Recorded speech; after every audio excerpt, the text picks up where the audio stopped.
Cam Newton did a sit down with his father, correct? Yeah, it was Cecil Newton at his high school midfield. It was pretty His sweet. production crew is legit. Very. Cam has a very high production value in everything he does, I feel like. So did you get to listen to the whole thing? Did you have any thoughts after listening to it? I didn't get to listen to the whole thing. I saw some clips and then I read some of the stuff that he said. Yeah, I mean, not too surprised. I guess it's not the most surprising thing, but yeah, how complicated the Patriots offense is and what Cam was. I know it's getting some hype that he's saying you got to identify the mic and then identify D lineman and where they make there's a lot on the plate of the quarterback. It sounds like. See, right? I was taken back a little bit by that because I figured every single NFL quarterback that was in their job description to identify those things. Is that when you were lining up, was it normal that the quarterback was pointing at you or the center was pointing at you? Everybody's different. Like some teams, the center does it, calls out the mic every time. Sometimes the quarterback does it. I think it depends on who your coordinator is or who your head coach is, and also who your quarterback is. If it's something that the quarterback isn't real comfortable with, then yeah. Or you feel really good about your center, then yeah, you'll have your center do it. How often do you think that happens with a veteran guy though? It would maybe make sense if a rookie just coming into the league, but did Brett Favre was he identifying the mic or was the center at the time? I don't know at the time. Old Scotty Wells was playing center a lot when Brett was there during my time. I'm not sure exactly if Brett or the center was identifying, but I mean, Brett had plenty to do at the line of scrimmage. He had a lot of responsibility. I know Aaron does as well. It all just, I'm sure coaches would like to maybe put it all on the quarterback, but if you do have a center that's a vet and you trust him a lot, then yeah, you let your center at least identify the mic to start where the protection is going to be. New England, Connor, what were your takeaways from Nice, Tony. Well, first of all, it's kind of impressive just to think that Cam wasn't doing that for most of his career and he won an MVP and was that successful in Carolina. But also, I think he played with Khalil in Carolina, who's a pretty distinguished center, if I remember correctly. Ryan Khalil, yeah. And then also in New England, David Andrews is pretty damn good as well. He said Mac Jones didn't beat him out and that they knew the perception he would have had if the success didn't come for Mac early. So I kind of understand that. Michael Lombardi mentioned that as well. It's hard to take a 4-star general and make him a corporal and put him behind a rookie QB too. And to his point about Mac Jones didn't beat him out, those 5 days that he wasn't there, I would say, was kind of the turning point. And he played very well in the preseason. He took all the first reps in camp. So I think there is some weight to that, where it's he didn't lose the job per se, but it was just kind of time to hand it over to Mac because he was a first-round pick, because of the fact that he kind of over-exceeded expectations, which Cecil Newton also mentioned. He was very impressed by Cam. I was surprised. Cecil. Cecil, he made a good impression on me. I never really heard him before. But I was surprised about him talking about his little trip to Atlanta that resulted in the 5 days for him to be out of the building, because they did end up giving him clearance.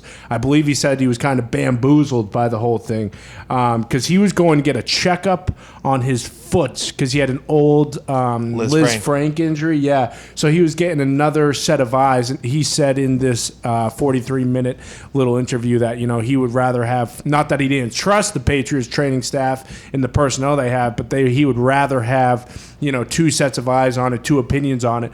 But that didn't really make sense because it wasn't really bothering him. He said it wasn't really a problem at the point. He was just going to get a checkup. So it almost seemed a little unnecessary, but it did surprise me that the New England Patriots told him it was okay, because that was a question we had. Did he tell them he was doing one thing? Did the Patriots think that if he got tested somewhere that he'd be fine, and then it turns out he wasn't? That was kind of a little bit of a. Well, Connor, didn't the Patriots even come out and say a while ago Cam didn't do anything wrong? This is not on Cam. Yeah, and he actually talked about his meeting with Patricia and Belichick when he got called in. Yeah, I saw that. Yeah, he didn't think he was getting cut. They were telling him hey, we're going with Mac. We're going to turn the team over to him. And he was basically okay, cool.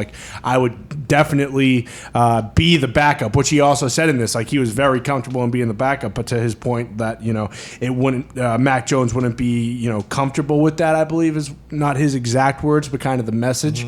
So it was kind of stunning, the whole entire thing. He definitely was blindsided by it, which, kind of stinks. But when you spend a first-round pick on a quarterback and the quarterback comes in basically ready to go and learns the offense, that's pretty good. He also also made a point, Mac Jones has had 5 months or 4 or 5 months since April kind of to learn this offense. And I don't think I kind of took this into consideration really last year. Like he came in with 5 weeks to basically get ready for the season, which is wild when you think about everything that the New England offense has and how complex it is.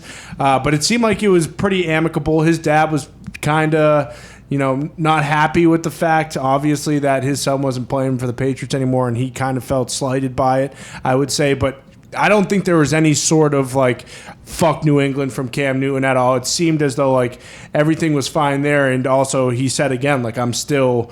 32 guys aren't better than me, so it does seem like he hopefully will get a chance at some point and be able to be a starter somewhere. And I think depending on injuries this year, it'll probably make much more sense for him to go into a system that he might be familiar with if a starting guy goes down, and then he can just jump right in.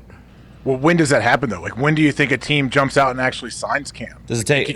It could be in months. Is it going to take an injury? Probably.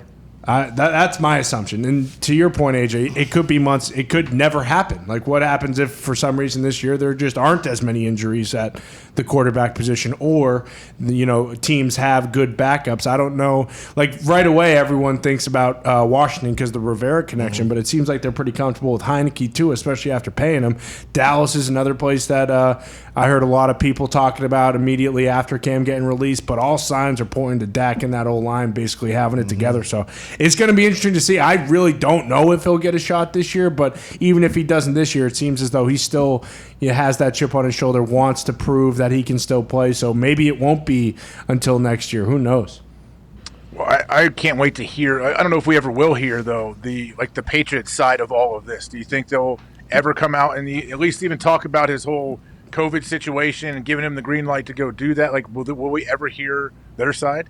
I don't think Probably so. not. I mean, why would you now after this? Cam did this, this long interview where I'm sure a lot of people thought it was going to be a fuck New England, some sort of tell-all, and he didn't do that. He left kind of things in a good spot. So any rebuttal to this would almost seem like they're trying to get their story. I mean, it just seems like it just leads to a worse place than where it's at right now. Yeah, and they did bury Ninkovich for a little bit because obviously it was not true that Mac was helping Cam learn the playbook. But I think Ninkovich, what he might have been alluding to is the whole mic in front read as far as, pre-snap checks, essentially. Maybe that's what he was getting at. Maybe he was just making the whole goddamn thing up, which is what they were kind of alluding to, because Cam does say, what could Mac Jones teach me? I've been an NFL quarterback for a while. I've been to the Super Bowl. I've been an MVP.